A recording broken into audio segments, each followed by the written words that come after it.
مقاتلين الأطهار، كل مقاتلين الأشاوس، جيشنا الجيش الفلسطيني القادم للتحرير.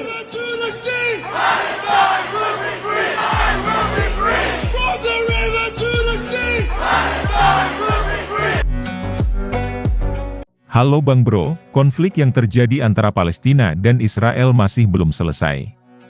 Sampai saat ini masih banyak warga sipil Palestina yang harus merasakan kekejaman dan diskriminasi dari Israel. Konflik kedua negara ini dimulai sejak akhir abad ke-19 silam. Namun, Israel berhasil membangun negara dan mencaplok wilayah Palestina melalui Perang 6 Hari yang berlangsung pada 5 hingga 10 Juni 1967 silam. Perang 6 Hari ini adalah perang antara Israel dengan 3 negara Arab tetangganya yaitu Mesir, Yordania, dan Suriah. Perang tersebut adalah perebutan wilayah dan teritori. Melalui perang ini, Israel berhasil merebut jalur Gaza dan semenanjung Sinai dari Mesir.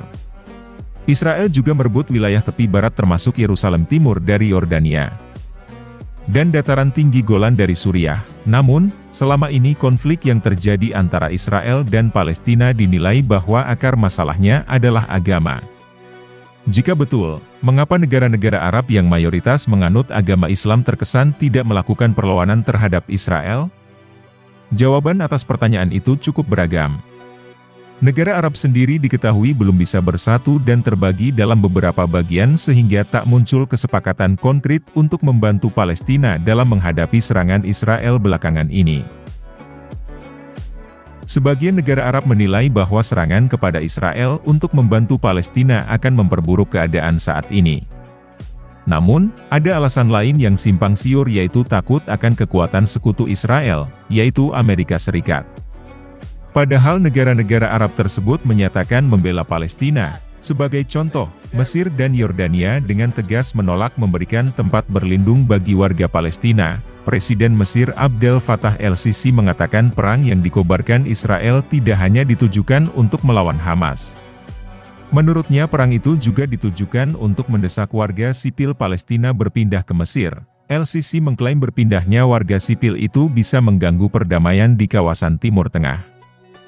Sementara itu, Raja Yordania Abdullah II dengan tegas menolak menampung pengungsi Palestina. Tak ada pengungsi di Yordania, tak ada pengungsi di Mesir, kata Abdullah dikutip dari Associated Press. Penolakan kedua didasarkan pada kekhawatiran bahwa Israel ingin mengusir warga Palestina dari Gaza ke Mesir dan Yordania. Di samping itu, perpindahan warga sipil juga dianggap akan membuat warga Palestina tak lagi meminta didirikannya negara untuk mereka. El-Sisi juga menyebut eksodus secara besar-besaran bakal memunculkan risiko masuknya para militan ke semenanjung Sinai di Mesir.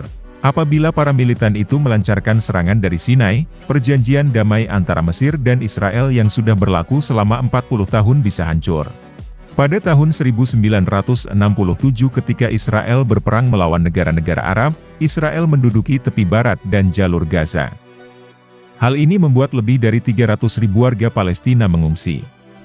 Kebanyakan dari mereka pergi ke Yordania. Kini para pengungsi beserta dengan keturunan mereka telah mencapai hampir 6 juta. Mereka tinggal di perkampungan di tepi barat, Gaza, Lebanon, Suriah, dan Yordania. Diaspora warga Palestina bahkan meluas hingga ke negara-negara di Teluk Persia dan ke negara-negara barat. Mesir takut sejarah eksodus itu akan kembali terjadi dan sebagian besar warga Palestina akan tetap tinggal di tempat pengungsian selamanya. Beberapa waktu lalu Israel meminta warga Palestina untuk mengevakuasi diri dari wilayah Gaza bagian utara di mana Israel melancarkan serangan darat ke Gaza Utara. Menurut Israel, warga Palestina akan dibolehkan kembali ke rumah mereka setelah perang berakhir, akan tetapi, El-Sisi tidak percaya akan pernyataan Israel itu. Dia mengatakan perang antara Hamas dan Israel bisa berlangsung hingga bertahun-tahun. El-Sisi kemudian mengusulkan Israel agar mengungsikan warga Palestina ke Gurun Negev hingga perang usai. Pada tahun 1948 ketika negara Israel didirikan dan memicu perang dengan negara-negara Arab, diperkirakan ada 700.000 warga Palestina yang terusir dari wilayah yang saat ini dikuasai Israel. Warga Palestina menyebut peristiwa memilukan itu sebagai Nakba atau malapetaka, namun setelah perang berakhir, Israel menolak mengizinkan para pengungsi kembali ke rumah mereka. Selain itu, Israel juga menolak permintaan warga Palestina untuk mengizinkan kembalinya para pengungsi sebagai bagian dari kesepakatan damai. Negara-negara Arab dan warga Palestina saat ini juga curiga bahwa Israel mungkin menggunakan kesempatan itu untuk memaksakan perubahan kependudukan secara permanen.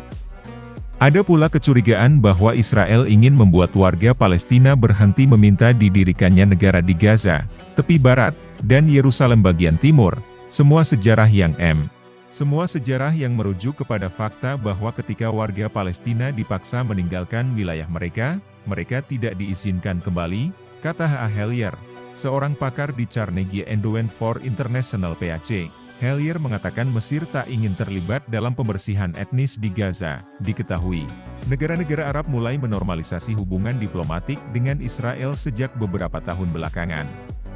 Pada 2020, Bahrain dan Uni Emirat Arab, UEA, mulai membuka hubungan dengan Israel dan bahkan muncul isu bahwa Arab Saudi akan melakukan hal sama.